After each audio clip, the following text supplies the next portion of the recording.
We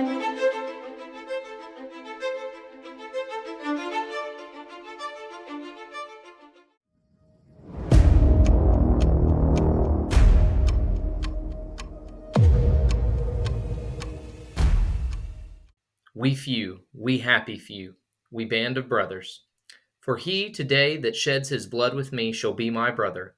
Be he never so vile, this day shall gentle his condition.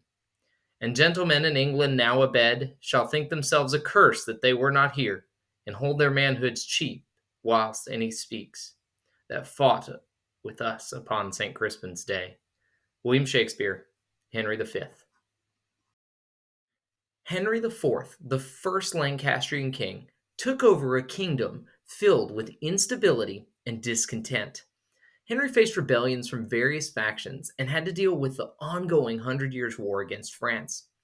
The establishment of the Lancastrian dynasty, however, re-established a degree of stability. Henry's reign was also marked by religious turmoil, with the rise of the Lollards, followers of John Wycliffe, who believed that the Bible should be accessible to Englishmen in their own language rather than just in Latin. The achievements of Henry VI were overshadowed by his struggles to secure his dynasty and the specter of rebellion that haunted his rule. He would die in 1413, leaving the throne to his young and ambitious son, also named Henry. The reign of Henry V is perhaps best remembered for his military exploits and the triumphs at Harfleur and Agincourt during the continuing Hundred Years' War with France. At Agincourt, Henry successfully defeated a much larger French army by using the weather and terrain against the French, who became bogged down on the muddy ground. Henry's diplomacy and military prowess revitalized English fortunes in the Hundred Years' War, culminating with the Treaty of Troyes and his recognition as the heir to the French throne. However, Henry's premature death in 1422 cut short his ambitions, leaving behind a legacy of military glory tinged with the tragedy of unfulfilled potential. His son, Henry VI, inherited the throne as an infant, and his reign witnessed the outbreak of the Wars of the Roses, a struggle for power between the rival houses of Lancaster and York, both descendants of the Plantagenets. Henry's rule saw internal conflict among his nobles, ultimately leading to his deposition in 1461 by the Yorkist claimants to the throne. The conflict began in earnest in 1460, when leaders loyal to the Yorkists landed at Sandwich, not far from Canterbury, and began their invasion of England. Within weeks, they'd captured London. Just 8 days later, the two sides met in open battle, and King Henry was captured. Though the war would continue, Edward of March, eldest son of the Duke of York, would be proclaimed king in 1461. He ruled as king with a firm hand and brought temporary stability to England.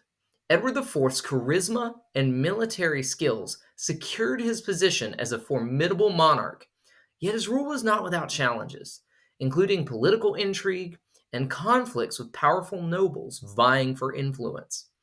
Most notable among the two would-be power seekers were the king's two younger brothers, George the Duke of Clarence and Richard the Duke of Gloucester.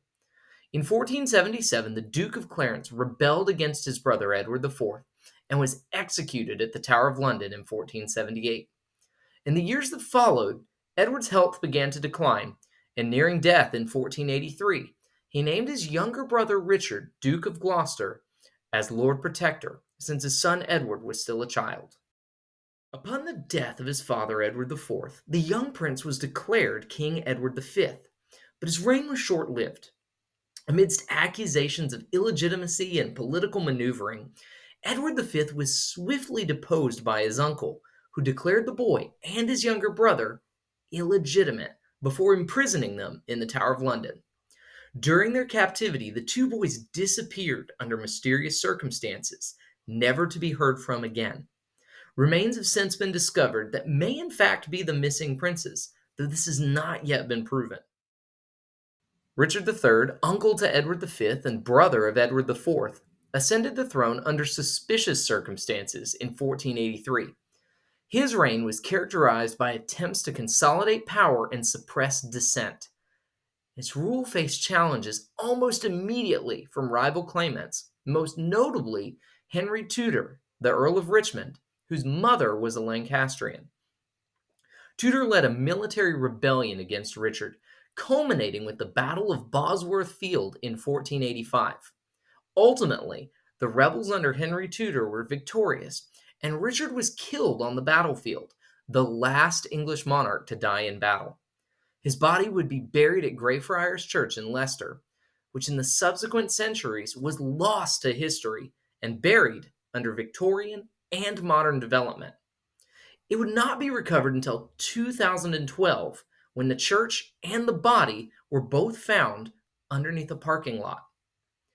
As for Henry Tudor, he soon ascended the throne as Henry VII, quickly marrying and thus uniting both the Lancastrian and Yorkist houses, and ending the Wars of the Roses.